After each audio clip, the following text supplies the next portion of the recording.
Hey everyone, it's Gabrielle Celeste. Welcome back to my YouTube channel.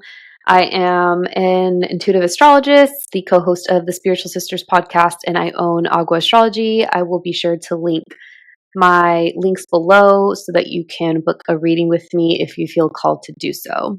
So today we are going to be talking about how to work with and heal your Chiron. So I was thinking about just like topics that I could speak to, and with respect to my process and my journey, I've noticed that my YouTube platform is more real time conclusions, observations, experiences, recollections of how I'm doing the internal work and expanding and growing. Whereas the podcast is very much a place in which you can go to learn about specific topics and different areas within this wellness world and spiritual world. And I was thinking about just like what could be really supportive right now. And I have really been working on my inner child and my Chiron, if you will. So, my Chiron is in the house that represents the inner child, which we're going to get into.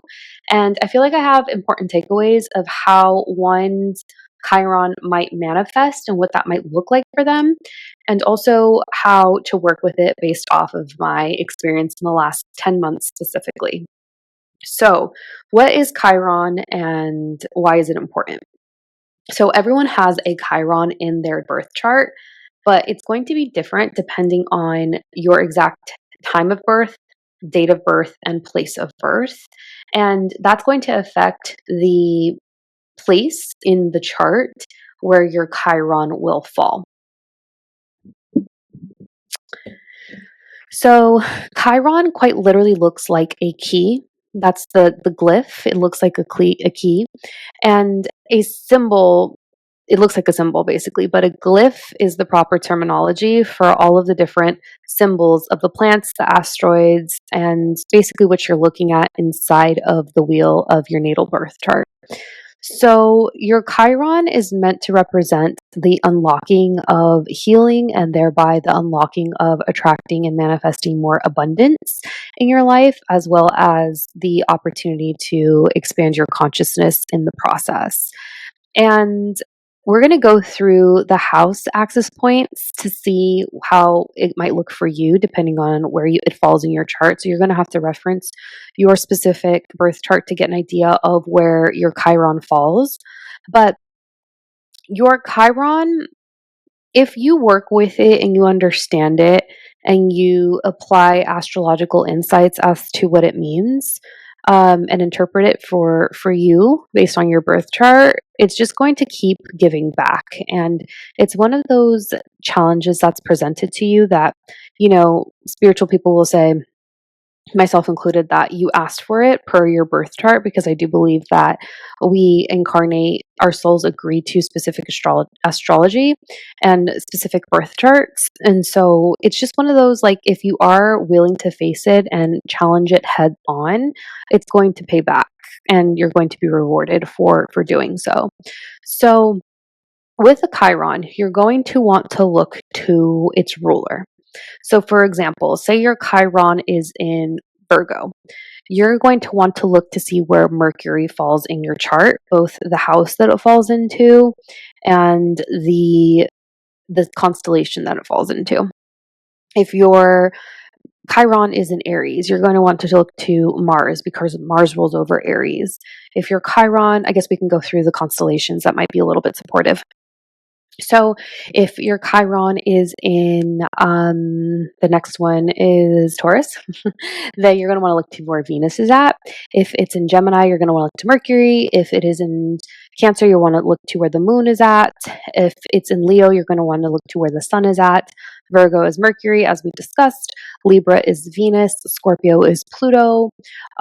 Sagittarius, you're going to want to see where Jupiter is at. If you look to Capricorn, Saturn. If you look to Aquarius, Uranus, and if you look to Pisces, Jupiter and Neptune, depending on if you apply the traditional or the conventional rulers. So traditional and conventional rulers can also play a role in this too.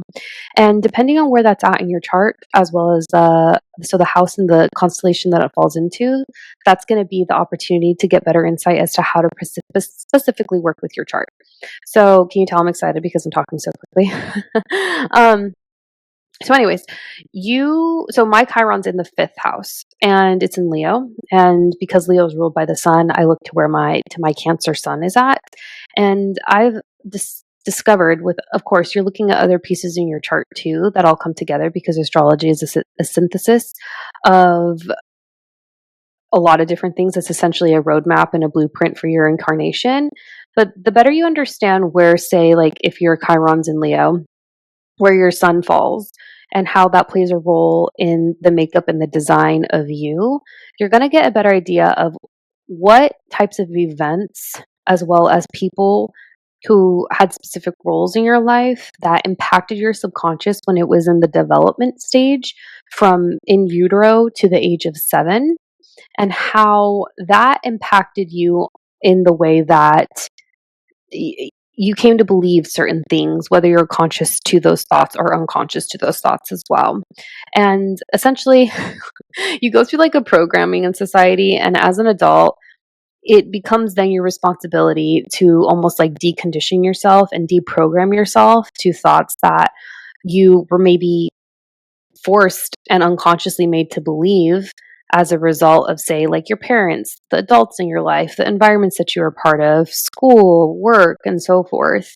And understanding your Chiron and working with it so that you can come back to the most authentic version of you is ultimately going to create more space within yourself so that you can honestly attract more abundance and better manifest a life that you desire that is fulfilling to you and more than likely is not going to look or abide by societal structures that we live in today because you are in alignment with your highest timeline and you are doing the most that is also most authentic to you in the process.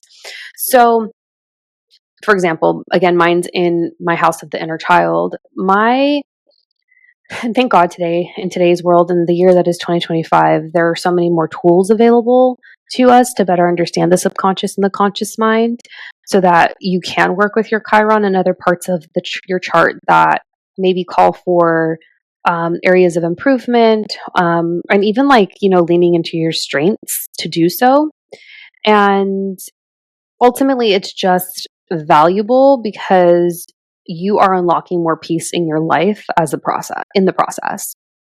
So, if your Chiron is in the first and the seventh house, because the first and the seventh are across from one another, so it's traditionally an Aries and Libra house.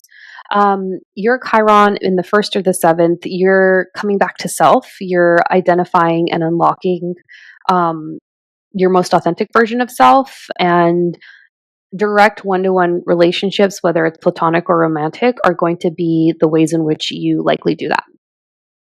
If it's in the second and the eighth, those are the self-worth, the money houses. So there's probably a general theme around money, self-worth, how you make it. That's going to lead to your transformation. The third and the ninth houses, those are houses that are reflective of your environment, your siblings, but also education and feeling smart enough and your intelligence and expanding your consciousness. So that's definitely, if your Chiron's in either of those homes, you're maybe going to feel like you're not smart enough, or there's always going to be an opportunity for you to continue to learn, or you're a lifelong learner. The fourth and the 10th, those are fun houses. The fourth and the 10th are certainly houses where you're going to see your direct home life and your career life have a profound impact on your Chiron, whether that's a direct relationship with your parents or your mom and dad, or if it's career or home in general. And you have your fifth and the 11th. The fifth and the 11th are, again, inner child, but also groups of people, the people that you know, and, maybe you're a very likable person, but you kind of find yourself as that like outcast of sorts. So that would be more for the 11th house. Fifth house is also creativity. So maybe feeling like you're not as creative as you actually are, or don't recognize that within yourself. I definitely know that like for the fifth house, me having that placement, I wasn't traditionally creative, but in a lot of ways, I am creative when it comes to understanding systems and so forth. And then we have the 6th and the 12th, and the 6th and the 12th, those are day to day jobs. It's also your physical body, it's also spirituality.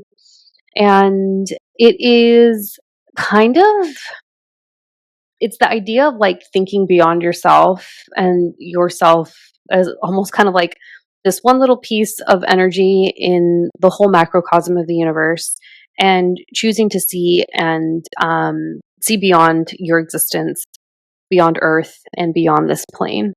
And I'm thinking so that I don't, I'm choosing my words wisely so that it doesn't get flagged for YouTube. So, anyways, I hope that gives you a little bit of insight as to how working with your Chiron can be supportive. I know that some of the takeaways for myself since having worked with my Chiron is I just feel more clear. I understand myself better. I acknowledge and recognize why I have some beliefs as opposed to maybe others around me, and why it feels like I see things a little bit differently. And it's because I've done so much of the inner work. So, yeah, Chiron. It's one of those tough ones, but it definitely pays. And I hope that that's supportive. So I will link where you can find me. I'm at AGUA Astrology on Instagram, at the Spiritual Sisters Podcast. Be sure to check out our Instagrams and our YouTube channels. Find me on Etsy, find me on my website, sign up for a one-to-one reading, and I'll see you in the next one.